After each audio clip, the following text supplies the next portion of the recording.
आणि आणखी एक बातमी क्रिकेटमधूनच अतिशय मोठी। रोहित शर्मा पाठोपाठ विराट कोहलीनेही आज कसोटी क्रिकेटमधून निवृत्तीची घोषणा केली। रोहित शर्मा आणि विराट कोहलीने 2020 आंतरराष्ट्रीय क्रिकेटमधून आधीच निवृत्तीची घोषणा केली आहे, पण दोघंही वनडे आंतरराष्ट्रीय सामन्यांमध्ये भारताचं प्रतिनिधित्व करणार आहेत।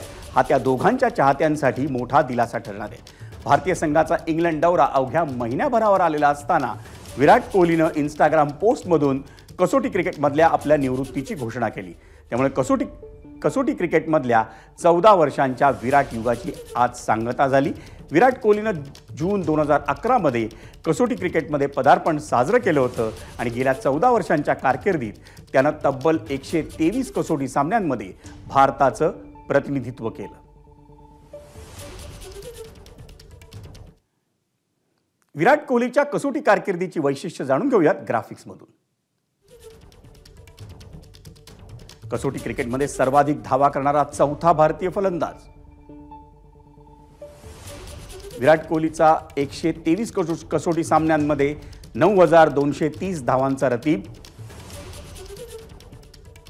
कसोटी कारकिर्दीत विराटची 46.85 सरासरी, 30 शतकं, 31 अर्धशतकं।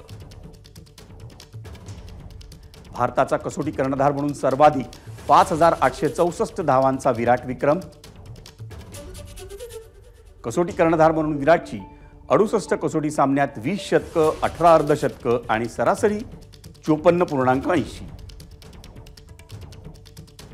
भारताचा सर्वात यशस्वी कर्णधार ठरण्याचा मान हा विराटच्या वाट्याला आलाय कसोटी क्रिकेटमध्ये, कारण कसोटी कर्णधार म्हणून त्यानं सर्वाधिक 40 कसोटी सामने जिंकण्याचा विक्रम केला त्याच्या 68 कसोटी सामन्यांच्या कर्णधार म्हणून कारकीर्दीत। एबीपी माझा, उघडा डोळे बघा नीट।